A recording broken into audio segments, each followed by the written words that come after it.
Hello everyone, I'm Marc Patrick. Thank you so much for checking out the channel and for joining me on here. Don't forget, just before we get started, hit that subscribe button, turn on those notifications, and you can also find me at my Patreon page. We have over 200 reaction videos that do not and will never appear on YouTube. You can find the link to join in the description below. Opening on September 6th of this year, Lea Michele made her long-awaited return to the Broadway stage, stepping into the role of Fanny Brice in the show Funny Girl. Now, if you don't know the story of Funny Girl, I promise you're really not missing much. It tells the story of Fanny Brice, who was an aspiring actress who began at the bottom and worked her way up to the top of show business. That's kind of it. There's a couple other relationship things in there, but that's kind of it in a nutshell. Now, whether it's the musical or the film, it's meh. Overall, it's really not the greatest show, I'll be honest. Your $200 admission ticket is really resting on one pivotal moment in the entire show. Now, I don't condone bootlegging shows, but for the purpose of seeing Lea Michele in this role on this channel, thank you to whoever produced this. And you can kind of see the entire production of Funny Girl with Lea Michele on Broadway right now on TikTok, almost in its entirety. So this is the least of our worries right here. Now, as usual, we'll watch the performance once in its entirety, and then we'll go back and make some comments. This is Lea Michele in the role of her life, performing one of the most popular musical theater songs of all time, Don't Rain on My Parade. Fanny, you're making a fool of yourself. This is what's right for me. But is it right for Nick? I'll make it right for him. Fanny, take my advice and don't tell me not to live to sing. Don't bring around a cloud to rain on my parade. Don't tell me not to fly. I simply got to. If someone takes a spirit of me and not you, Who told you you're allowed to rain on my parade? Come on to my band, come be my drum, and if I'm fanned out, your turn at bat, sir. At least I didn't fake it, hat, sir. I guess I didn't make it, but whether I'm the rose of sheer perfection, a freckle on the nose of life's complexion, the Cinderella, shining apple of its eye. I gotta fly once, I gotta try once, only and die once, right, sir? Oh, love is juicy, juicy, and you see, I've got to have my right, sir. Get ready for me, love, 'cause I'm a comer. I simply gotta march my heart to drummer. Don't bring around a cloud to rain on my parade. I'm gonna live and live now. Get what I want, I know how. One roll for the whole shebang. One throw, that bell will go clang. High on the target and wham. One shot, one gut shot, and bam! Mr. Einstein, here I am.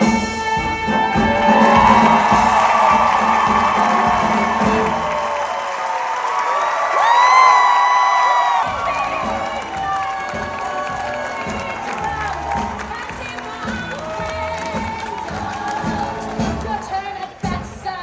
At least I didn't fake it, hat, sir. I guess I didn't make it. Get ready for me, love, 'cause I'm a comer. I simply gotta march my heart to drum and nobody, oh nobody is gonna rain on my parade.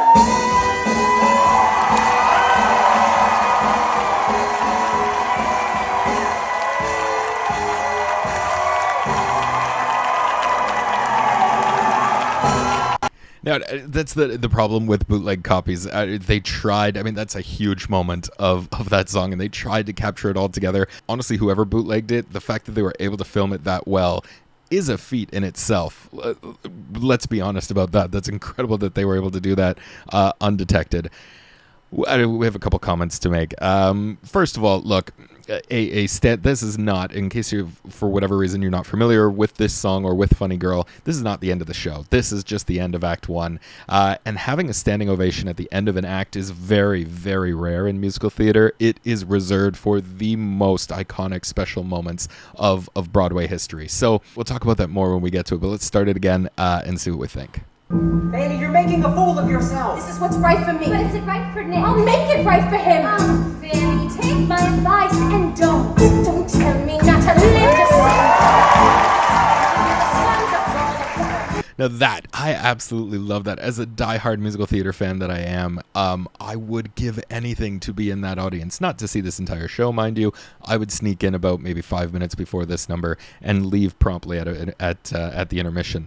Look, I love moments like that, and this is what you live for in live theater. Is you want the audience's gratification. You want the audience to get involved. I have a theory that, I'm going to say it a number of times. Funny Girl is not the greatest show in the world. It really isn't. The lyrics, the story, the fact that they're basing an entire musical on Fanny Bryce to begin with, it's all loose. They're lucky they got away with it, and they're lucky that Barbara turned it into the huge show-stopping number and the huge musical that it is today. So with that, you kind of have an audience who's been dull and bored for how long here in the first act, and this is what they're waiting for. This is the moment they're waiting to finally, oh my God, my money spent is worth something. So you can't blame them for all of a sudden, getting behind her when she all of a sudden gets to the moment they've all been waiting for. Don't bring around a cloud to rain on my parade. Don't tell me not to fly, I simply got to. If someone takes a spirit to me and not you, who told you you're allowed to rain on my parade? Come march in my band down, come be my drum, and if I'm fanned out, your turn at best, sir. At least I didn't fake it out, sir. I guess I didn't make it but whether I'm the rose of sheer perfection, a freckle on the nose of life's complexion, the Cinderella, shining apple of its eye. Doing that, so old school musical theater, you were taught day one of school never to turn your back to the audience. That was a golden rule, and that has slowly sort of changed now over the years. Even when I was studying, which wasn't too long ago, that was still kind of the norm, is that you always want to cheat towards the audience. You never want to exclude the audience, never turn your back to them. It's commonplace now so often, whether it's in straight plays or in musical theater, that you just use your surroundings as you see fit, and you can turn your back to the audience at any time. Especially during such a big number like this, I think it's weird that she does it for such a long time, trying to react to everyone around her. That's the first thing I'll say. Next, I will say this song really requires you to be one of the best vocalists that musical theater has ever seen. And if you look at a Barbra Streisand, you look at a Lea Michele, they definitely fit that mold. They can flat out fucking sing.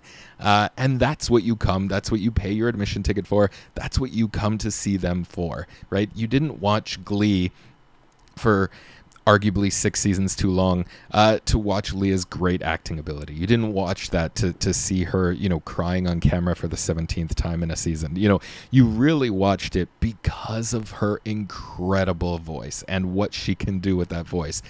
This is kind of the same thing. You come to see Funny Girl for that. So I don't want to get into too much of who they cast in this originally and why they were replaced. Well, she actually left and then they brought in Leah.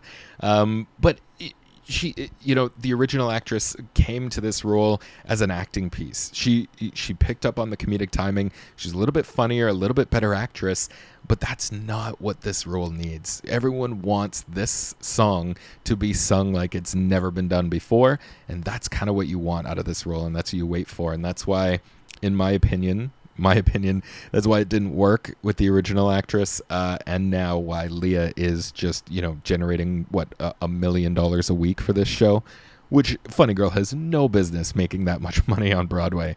But here we are.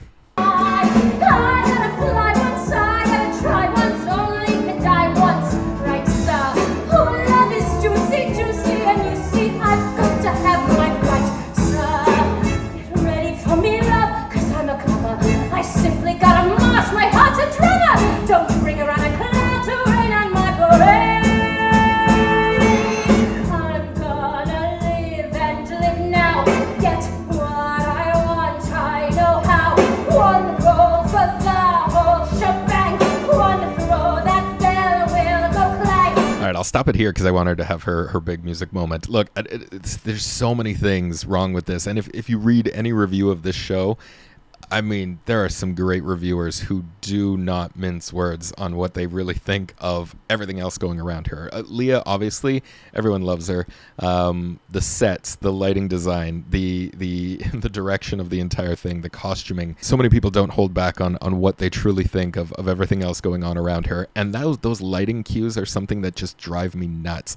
First of all, I hate the idea of it. What is that? Is that supposed to be lightning going off? Is that supposed to be what? It makes no sense that there's just a random bulb that's loose in the room that keeps going off every time on those snare hits. Not only that it's a dumb idea, but you're missing the timing. It's off time every single time that snare hits. It's a half a second later the light flashes. So if you're going to try and execute your bad idea, at least execute your bad idea well, and they didn't even do that. I will talk more about her as she gets to this moment. High on the target and wham! One shot, one gut shot, and bam! Mr. Einstein, here I am.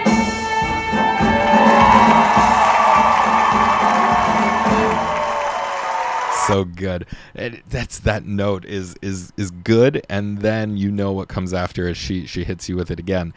I love it's such a difficult task for Lea here to really, and people have talked about it who have gone to see the show, of how difficult it is for her to gauge where the audience is, when the audience is going to react and when they're not going to react, and for her to come in on it's very difficult because you don't want to you want the audience to react and you want that applause to subside before you continue.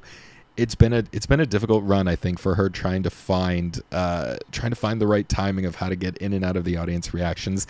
In this one here, she does it quite perfect, I think, is really, really well done. Just before she gets to her last moment here, which I know it's a bootleg copy, I wish we could have gotten it in its entirety, but it like I said, it's still pretty good. Lea Michele has been publicly auditioning for this role her entire life. Right? She's basically sung through the cast album of Funny Girl on Glee. She's been very vocal about how this is the dream role for her to play.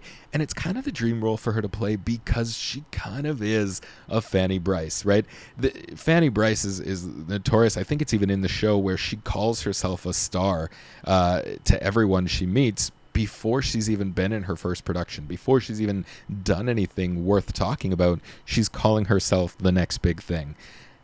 That's kind of been Lea Michele. That's kind of been Lea Michele's life. I mean, I know she started in Les Mis and Ragtime on Broadway very, very early, so she didn't have a lot of time to call herself a star before she actually was. The annoying thing about that to me is I'm one of those people who can separate the person from the art. Whatever you think about Lea Michele in her personal life and how she relates to cast members around her, how she treats everyone else around her, that's one thing. But to me, when she steps on stage and what I'm supposed to see, she is simply one of the best. And that's what kind of makes it annoying, is like those people who are so almost conceited, you know, in a way of knowing they're the best. But my God, she steps up on stage and just flat out delivers. Ugh.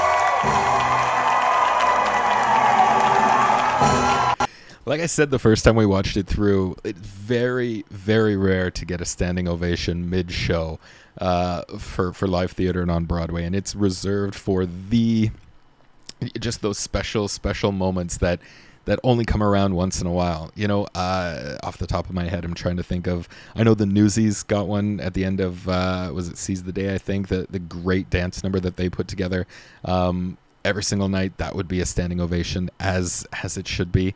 This one, again, it's just one of those moments. Everyone, it's no secret. Everyone's been waiting for Lea Michele to play this role. And when you finally get a chance to see her live and you're in that theater and you've been bored to death for the first hour of the show, and now you finally get to that moment, my God, you know, I'd stand up too, right? There are certain things, there are certain acting cues, there's certain character things that I hate that she does with this. It just doesn't make sense to me. But you can't argue with any of the people in the room, right? There's no critic that can try and step up, me included. There's no one who can try and step up and criticize anything Lea Michele does with this part, because look at the reaction it gets. The reaction is, oh my God, thank you. Thank you for showing us what true musical theater and what a true musical theater talent can look like. And she does it. She does it every single night. She does it 7 nights a week because someone comes in to play the role on Thursdays. Odd.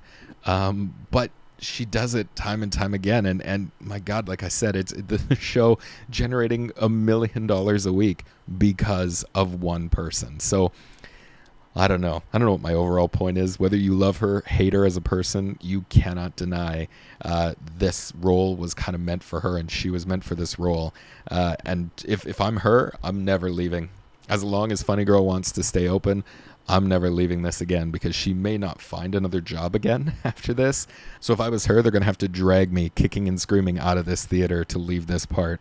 I hope she stays in this role for a very long time to come, because it's just such a perfect marriage. It really is. All right. That's all the time we have for this video. Thank you so much for watching. Don't forget, leave me all your comments of what you thought of this video and what you'd like to see in the future. Don't forget, hit that subscribe button, turn on those notifications, join me at my Patreon at the link below. And I'm Marc Daniel Patrick, and we'll see you next time.